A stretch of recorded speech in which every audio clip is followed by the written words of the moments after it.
Hello साथियों, hello मेरी प्यारी सिस्टर। आज की इस वीडियो के माध्यम से एक बार पुनः आपके साथ मैं जुड़ चुका हूं। मेरी प्यारी सिस्टर, जितने भी बिहार के एएनएम सिस्टर हो सभी के लिए ये वीडियो बहुत ही ज़्यादा इम्पोर्टेंट होगा। और हम इस वीडियो के माध्यम से कुछ जो यहाँ पर है, जो मेरे बारे में कुछ सोच रहे हैं या फिर कुछ बोलते हैं, चलिए सोचना मेरे लिए, जो आप इतना सोच रहे हैं मेरे बारे में, इतना ये कर रहे हैं, इसीलिए सबको थैंक यू। और आप उन सबको मैं कुछ जवाब भी यहाँ पर देने के लिए आया हूँ। ठीक है, वो लोग खास करके जो इतना सोचते हैं मेरे बारे में, और आप लोग मेरे बारे में इतना सब कुछ कर पा रहे हैं, बस इतना हिंट आपके लिए काफ़ी है। आप समझ गए होंगे मैं क्या कहना चाहता हूँ। ठीक है, अब कौन है कौन नहीं है वो खुद समझ गए होंगे जिसको मैं बताना चाहता हूँ। ठीक है, ये चीज़ हो गया। दूसरी बात है, उन सब टॉपिक से हट करके मैं हर वक्त हमेशा, इन सब चीज़ों से हट करके मैं हमेशा मेरे बिहार में एएनएम की सिस्टर कैसे आगे बढ़ेगी, मैं इसके लिए हमेशा से काम करते आ रहा हूँ। आज भी मैं आपके साथ हूँ। आपकी जहाँ पर ज़रूरत पड़ती है मैं वहाँ पर आपको हेल्प करता हूँ। ठीक है, ये मेरे चैनल के माध्यम से हेल्प होता है। मैं खुद आकर के तो हेल्प नहीं कर सकता हूँ, इतना तो मेरे पास मतलब समय की थोड़ा सा अभाव है। बट अपने चैनल के माध्यम से जहाँ तक जिनको हेल्प होता है मैं हेल्प कर रहा हूँ। अगर आपको भी यहाँ से मदद मिल पा रही है, और आपको भी लगती है कि नहीं यहाँ से मुझे अच्छा जानकारियाँ, अच्छा एजुकेशन मुझे मिल पा रही है, तो बिल्कुल आप लोग बने रहिए। आपका रिजल्ट जिस तरह से 8,853 में भर भर के पूरा बिहार में रिजल्ट का यहाँ पर भरमार लगाया हूँ, भर भर के यहाँ पर रिजल्ट का भरमार लगाया हूँ, एएनएम सिस्टर भर दिया हूँ। आप लोग जाकर के पता कर लीजिएगा इसके बारे में। इसके लिए आप लोग को चिंता नहीं करना है, इस बार भी बहुत सारे रिजल्ट आएंगे और बहुत सारे रिजल्ट देते आ रहा हूँ। चाहे वो इंटरव्यू के आधार पर कोई वैकेंसी हो, चाहे वो टीएमसी में, टाटा मेमोरियल सेंटर में, जो केंद्र सरकार की तरफ से ऑर्गेनाइज किए जा रहे हैं, जो कि बिहार में मुजफ्फरपुर में इसका ब्रांच है। अपना बिहार में मुजफ्फरपुर में इसका ब्रांच है। यहाँ पर वैकेंसी आती है इंटरव्यू के आधार पर। इसका भी मैं तैयारी करवा करके बहुत सारे स्टूडेंट यहाँ सिलेक्शन ली है। ठीक है, बहुत सारे सिलेक्शन स्टूडेंट, लड़के स्टूडेंट छात्र भी यहाँ पर ले रहे हैं। तो उसके लिए तो मैं हमेशा तैयार हूँ। हमेशा मैं इंटरव्यू की तैयारी, एएनएम की तैयारी, एएनएम के फील्ड में हमेशा मैं करवाते आ रहा हूँ। बाकी भी और भी जो फील्ड है, जीएनएम, उसका बाद एक्सरा, ओटी, इन सब के भी बारे में हम सोच रहे हैं। जैसे कुछ आएगा मैं आपको बताऊंगा। धीरे धीरे सब कुछ करेंगे, एक साथ नहीं हो पाएगा ना, सब कुछ करेंगे। तो मैं यहाँ पर आपसे ये बातचीत करने वाला आया हूँ कि बहुत सारे लोग, बहुत सारे स्टूडेंट यहाँ पर भ्रमित हैं। 10,709 एएनएम को लेकर के भ्रमित हैं। ठीक है, 10,709 एएनएम को लेकर के भ्रमित हैं कि इसमें परीक्षा होगा कि काउंसलिंग होगा, क्या होगा नहीं होगा। मतलब कुछ गवर्नमेंट इस पर, डिपार्टमेंट यहाँ पर कुछ नोटिस नहीं निकाले हैं, जबकि डिपार्टमेंट को नोटिस निकाल देनी चाहिए। ये सारा कुछ यहाँ पर चल रही है। तो इसमें ऐसे ऐसे कुछ हैं जिनको मैं पहले बता रहा हूँ। वो कह रहे हैं कि तैयारी ही नहीं करनी चाहिए। वो कह रहे हैं कि तैयारी नहीं करनी चाहिए, परीक्षा की तैयारी नहीं करनी चाहिए। इनका विरोध कीजिए कि ये परीक्षा की तैयारी ना करावे। मैं किसी का नाम नहीं ले रहा हूँ, बस मैं सुना हूँ किन्हीं के माध्यम से, या मेरे कमेंट बॉक्स में भी आते रहता है कि आप सर तैयारी क्यों करवा रहे हैं, तैयारी नहीं करवानी चाहिए। कमेंट बॉक्स में भी आते रहता है। तो देखिए, मुझे इन सब चीज़ों से कोई बुराई नहीं लगता। आप मेरे बारे में अगर बुरा भी बोलते हैं, ऐसा अच्छा बोलते हैं, उससे कोई दिक्कत नहीं आता है। लेकिन मैं आप सभी को बता देता हूँ, मैं आप सभी से पूछ भी रहा हूँ, आप लोग कमेंट में जवाब दीजिएगा। क्या एजुकेशन खराब है? क्या पढ़ाई खराब है? इस प्रश्न का मुझे जवाब दीजिएगा। क्या पढ़ाई खराब है? पढ़ाई करना क्या गलत चीज़ है? इस चीज़ को मुझे आप लोग एक बार कमेंट करके बताइएगा, क्या पढ़ाई अच्छी है या बुरी है? ठीक है, इस बात का आप जवाब दे दीजिएगा, आप समझ जाएंगे। एक पहली पॉइंट। दूसरी बात दोस्तों, मैं हमेशा से आप लोग को साथ दिया हूं और आज भी मैं कह रहा हूं कि ये जो पढ़ाई है ना, ये जो मैं आपको बता रहा हूं कि बीटीएससी एएनएम की तैयारी करे, बीटीएससी एएनएम की तैयारी करे, तो बीटीएससी एएनएम और जो नई वैकेंसी आएंगी, मैं कितना बार आपको मैं बोल रहा हूँ, किसी भी चीज़ में मैं ये नहीं कर रहा हूँ। जो नई नौकरी आएगी उसमें तो परीक्षा होगा, ये तय है। जो नई वैकेंसी आएंगी उसमें तो परीक्षा होगा, इसमें तो कोई डाउट नहीं है ना। नई वैकेंसी जब आएंगे बिहार में, और आएंगे ही, अगर वैकेंसी आगे नहीं आएंगे तो एएनएम का कोर्स सरकार क्यों करवा रहे हैं? हर साल पैरामेडिकल का एग्जाम लिए जा रहे हैं, इंट्रांस एग्जाम, उसमें पास करते हैं। 2 साल की ट्रेनिंग गवर्नमेंट दे रही है, इतना रुपया खर्च करके स्टूडेंट के ऊपर। तो इतना क्यों कर रहे हैं? उनको नौकरी दे रहा है ना, कहीं कि उनकी जरूरत है ना बिहार सरकार को। तो नई नौकरी अब जब भी आएंगे तो उसमें परीक्षा होगा, इस बात की गारंटी है, क्योंकि ये नियमावली बता रही है, मैं नहीं बता रहा हूँ। सरकार की जो नियमावली है वो नियमावली बता रही है, सरकार तो नियमावली बनाए है आगे की। तो उस चीज़ों के लिए, ये नई नौकरी की तैयारी के लिए मैं हमेशा से तैयारी करवा रहा हूँ।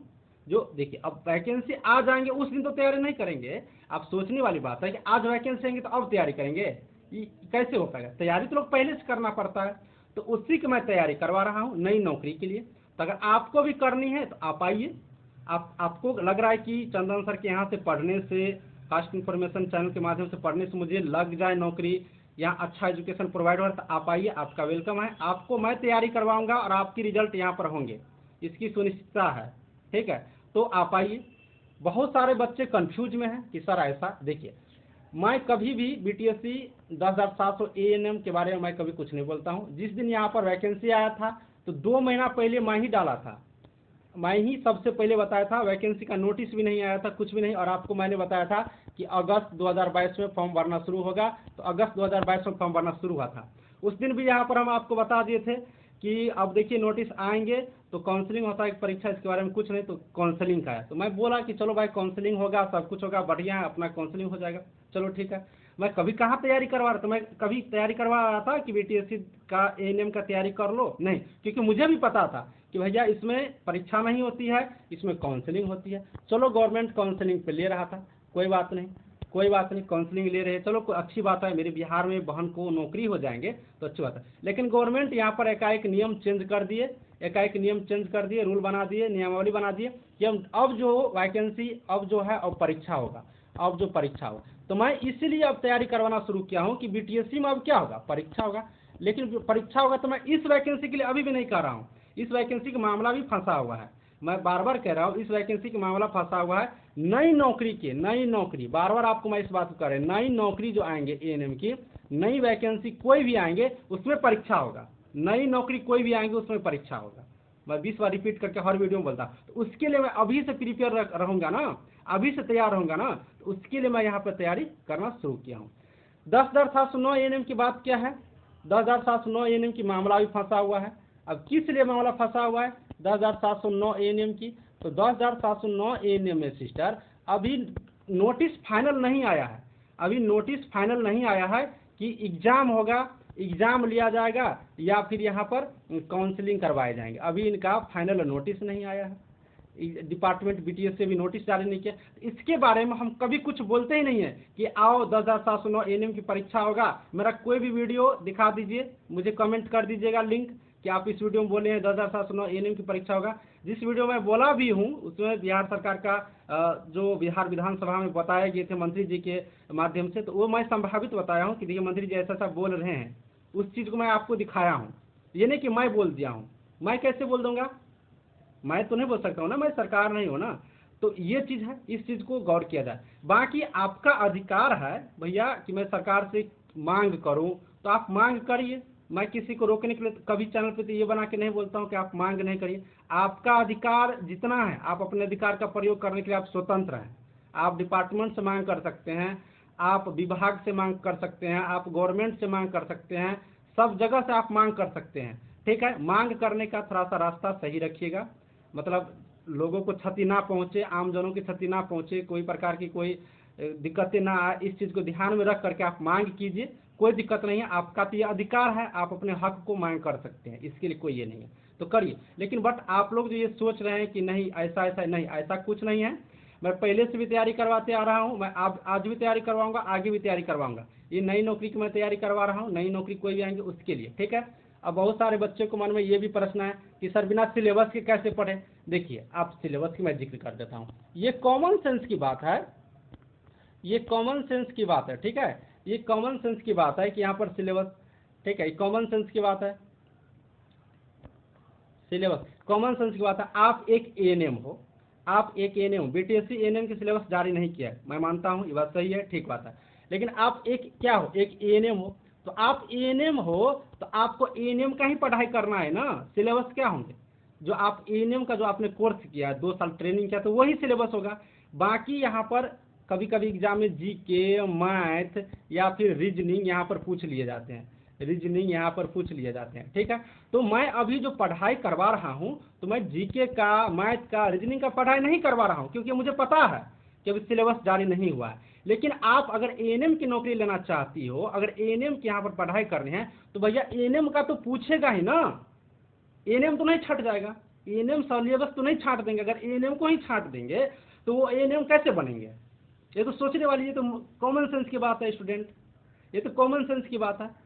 अब बताओ, ये तो कॉमन सेंस की बात है कि मुझे एएनएम बननी है तो एएनएम की यहाँ पर तैयारी करनी होगी। मैं तो जीके यहाँ पर जीके मैथ रीजनिंग की मैं बात नहीं कर रहा हूँ, क्योंकि मुझे पता है कि हो सकता है कि जीके की क्वेश्चन कम हो सकता है कि मैथ ना रखे, हो सकता है कि रीजनिंग ना रखे, हो सकता है रखे तो उसकी परसेंटेज कम हो। क्यों? क्योंकि ये जरूरी नहीं है, क्योंकि ये जरूरी नहीं है, क्योंकि आप एक एएनएम है, आप एक मेडिकल फील्ड से रिलेटेड है, आप एक हेल्थ वर्कर है, तो हेल्थ वर्कर से रिलेटेड तो उसको पूछना ही पड़ेगा ना, तभी तो वो हेल्थ वर्कर को ले सकेंगे।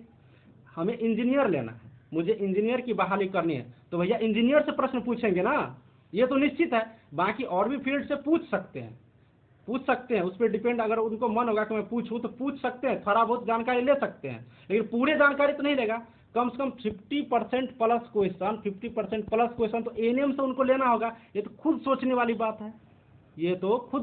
बात है, तो इसमें आप लोग भ्रमित ना हो किसी की वजह से। पढ़ाई एक ऐसा चीज है स्टूडेंट कि ऐसा चीज है जो आपको जिंदगी भर साथ देते आ रहे हैं और जिंदगी भर साथ देंगे, ठीक है।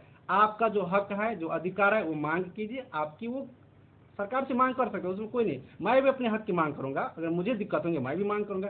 लेकिन जो एजुकेशन के बारे में आप लोग बोल रहे हैं, नहीं, अगर आपको मैं बार बार बोल रहा हूँ कि मेरे यहाँ से पढ़ने में आपको कोई इंटरेस्ट नहीं है तो मत पढ़िए।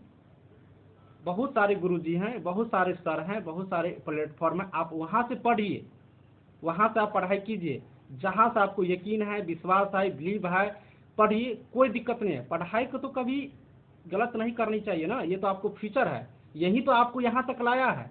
जो पढ़ाई करके आप एक एएनएम बनना चाहते हो तो पढ़ाई की हो ना, तभी तो आई हो ना, ये तो सोचने वाली बात है। तो लोग सिलेबस के बारे में, तो सिलेबस अभी सिर्फ एएनएम का जो कोर सब्जेक्ट है, community health nursing, child health nursing, आपको primary health care, midwifery, health management, जो भी आपने 2 साल में ट्रेनिंग किया उसको फोकस करना है, उसको पढ़ाई करते रहना है, बाकी जो इधर सरकार की मामला है, आपके बीच का है, जो आपकी मांग है उसको आप कीजिए, कोई इन्वॉल्व नहीं है, वो आपके अधिकार है, आप मांग कर सकते हैं। मैं उसके लिए कभी ना तो रोका हूँ ना रोकूंगा, आपके अधिकार को रोकने वाला मैं नहीं हूँ, आप स्वयं हैं कि आपको क्या करनी है। मेरा काम है बच्चों को पढ़ाना, मैं पढ़ा रहा हूँ। सिलेबस की बात, तो मैं सिलेबस का जिक्र यहाँ पर कर दिया हूँ कि मुझे क्या पढ़ानी है, तो ये मुझे कवर करना है। बाकी जीके मैथ रीजनिंग जब सिलेबस जारी किया जाएगा तो उसमें देखा जाएगा नई नौकरी के लिए जब बीटीएससी 10,709 एएनएम की यहाँ पर क्या डिसीजन करते हैं गवर्नमेंट, ये तो गवर्नमेंट के हाथ में, मेरे हाथ में तो नहीं है। तो जो डिसीजन आएंगे, मैं तो चाहता हूँ कि काउंसलिंग हो जाए, क्योंकि आधी प्रक्रिया हो चुकी थी, काउंसलिंग हो जाए ठीक रहेगा, आधा प्रक्रिया हो चुका था, हो जाएंगे। लेकिन अगर गवर्नमेंट चाहती तो मैं उसको नहीं बदल सकता हूँ ना, मेरे बस की बात तो वो नहीं है। तो स्टूडेंट आप भ्रमित ना हो किसी भी तरीके से, किसी भी असामाजिक तत्व से, आप अपनी पढ़ाई को कंटिन्यू रखिए। जिनको पढ़ाई करनी है पढ़िए, पढ़ाई तो मैं सबको कहूँगा करने के लिए, स्पेशल ये नहीं कहूँगा कि आप पढ़िए आप मत पढ़िए, पढ़ाई तो मैं हर दिन कहूँगा, हर दिन नौकरी के बाद भी मैं कहूँगा पढ़ते रहिए। एजुकेशन नॉलेज एक ऐसा चीज़ है जो आपको हमेशा आगे बढ़ाते हैं, आप पढ़ते रहिए। बाकी सिलेबस की जो बात की, तो न्यू वैकेंसी की सिलेबस के लिए अभी एएनएम का सिर्फ तैयारी करनी है। एएनएम सब्जेक्ट का जो 6 सब्जेक्ट आपने 2 ईयर में पढ़ी हो, 2 ईयर में जो आपने 6 सब्जेक्ट यहाँ पर कंप्लीट की हो,